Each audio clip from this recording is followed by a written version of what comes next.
More than 100 million barrels of oil are produced every day.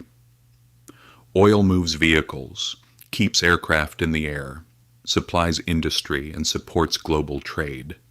It is also used to make plastics, fertilizers, medicines, asphalt, and many other products.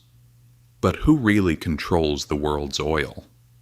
Is it the producing countries, OPEC, energy companies, the ships and pipelines that transport it, or the financial markets where oil contracts are traded? There is no single answer. Owning oil and influencing its movement are not the same thing. Oil has been known for thousands of years, but the modern industry began during the 19th century. A well drilled in Pennsylvania in 1859 became an important turning point in commercial production. New wells opened, refineries were built, railways and pipelines expanded. Then cars, trucks, ships, and aircraft made oil essential to industry and international trade. This change did more than create a new fuel business. It altered transportation, manufacturing, agriculture, and military planning. Coal remained important, but liquid fuel could be stored, transported, and used in engines that moved across land, sea, and air. Control over reliable petroleum supplies became an important economic and strategic concern. During the early industry, international companies influenced production, transport, refining, and sales. Many producing countries had limited authority over the oil beneath their territory. This changed over time. Governments revised contracts, created national oil companies, and increased control over natural resources. But national ownership did not create a market controlled from one location. Oil can be produced in one country, refined in another, priced elsewhere, and consumed on another continent. This distinction is central to the modern oil market. Legal ownership begins underground, but practical influence continues through every later stage. A producer can decide how much to extract, yet it may still depend on foreign equipment, pipelines, ports, tankers, insurers, refineries, and buyers. In 1960, Iran, Iraq, Kuwait, Saudi Arabia, and Venezuela created the Organization of the Petroleum Exporting Countries, known as OPEC. OPEC coordinates petroleum policies and production targets. Lower targets can restrict supply. Higher targets can place more oil on the market. But OPEC does not produce all the world's oil. Its members provide about 35% of global crude production. Countries outside OPEC provide the larger share. OPEC's influence also comes from spare production capacity, additional output that can be activated quickly and maintained for a period of time. OPEC members hold most of the world's available spare crude capacity. It can help replace disrupted supply and influence market expectations. However, demand, inventories, member compliance, and production outside OPEC also affect the result. Spare capacity is expensive to maintain because equipment and infrastructure must remain ready even when they are not being fully used. Most commercial producers prefer to operate near capacity when production remains profitable. This is one reason spare capacity is concentrated among a limited number of state-controlled producers. The existence of spare capacity can reduce fear during a disruption. Low spare capacity can have the opposite effect. When the market has little unused production available, even a limited interruption may cause a larger response in prices.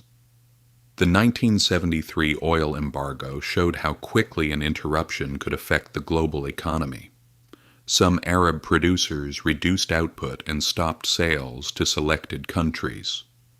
Prices rose sharply, and fuel shortages appeared in some regions. Governments responded with conservation programs and emergency reserves. The United States established its Strategic Petroleum Reserve in 1975. Emergency stocks cannot permanently replace production, but they can provide time during temporary disruptions. Influence over oil also exists in storage. Commercial inventories also matter. Refineries, trading companies, and distributors store crude oil and refined products. Rising inventories may indicate that supply is exceeding current demand. Falling inventories may indicate that the market is becoming tighter. The location and type of stored oil are also important because not every barrel can immediately reach every refinery. Major producers outside OPEC include the United States, Canada, Brazil, and Norway. Shale technology increased American production and added another major source of supply. When prices rise, some producers may drill more wells. When prices fall, investment may slow. The response takes time because production requires financing, equipment, workers, and transport. Conventional projects can require many years of planning and construction. Shale wells can often respond more quickly, but their production may decline faster. Offshore fields, oil sands, and onshore wells therefore react to price changes in different ways.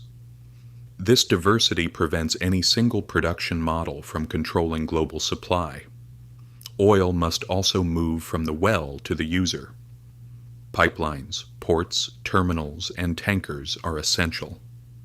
A large share of oil trade travels by sea. The Strait of Hormuz and the Strait of Malacca are among the most important transit points.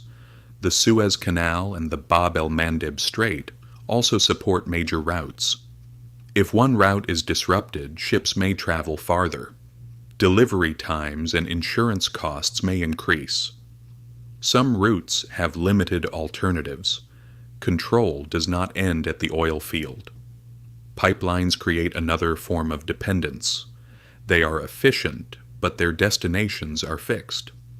A producer connected to only one major route may have fewer options than a producer with access to several ports and pipelines.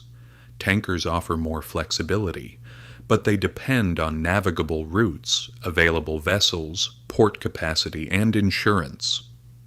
Crude oil must be refined into gasoline, diesel, aviation fuel, and other products. Different crude oils have different densities and sulfur levels. Not every refinery can process every type with equal efficiency. A country may hold large reserves but lack suitable refining capacity.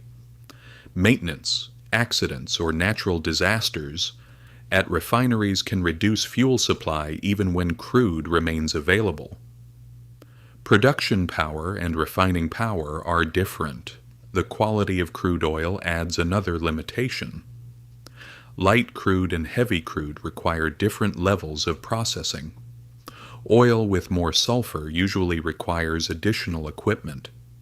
A refinery designed for one range of crude cannot always replace it immediately with another. A headline showing abundant global supply may therefore hide a shortage of the specific oil or fuel needed in a particular region. Oil prices are also influenced by futures markets.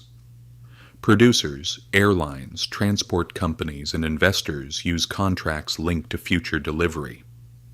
These contracts help businesses manage risk and reflect expectations about supply and demand. Those expectations can affect current trading, inventories, and prices.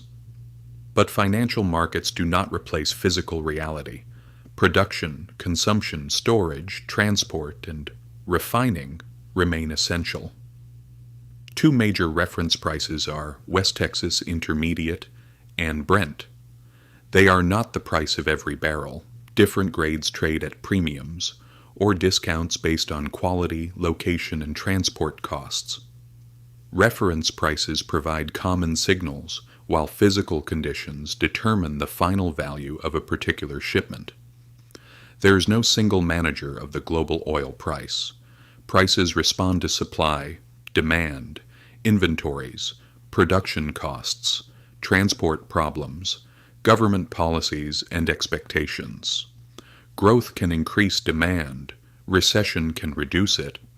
Wars, sanctions, accidents, and natural disasters can affect supply. Technology can change production and consumption. The same event can create different results under different conditions. It is inaccurate to blame every price movement on one country, institution, or group. Demand is also distributed across billions of decisions. Drivers, airlines, shipping companies, factories, governments, and households all consume petroleum products. No individual consumer controls the market, but changes in total consumption can alter the balance between supply and demand. Electric vehicles, renewable energy, and greater efficiency are changing future demand. But aviation, shipping, heavy industry, and petrochemical production still depend heavily on petroleum.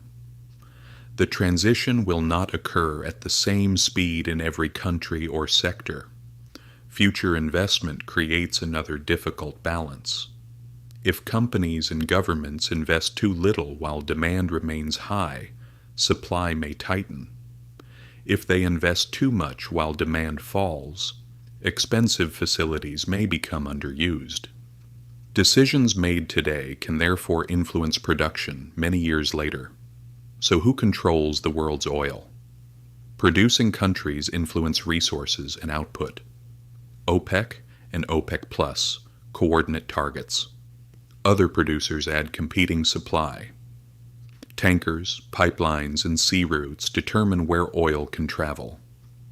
Refineries create usable fuels. Strategic reserves provide temporary security. Financial markets shape expectations. Consumers and technology determine long-term demand. None of them controls the entire system alone. The real question is not only who owns the oil, it is who can influence production, transportation, refining, storage, pricing, and demand. Ownership matters, but practical influence is shared across the global oil system.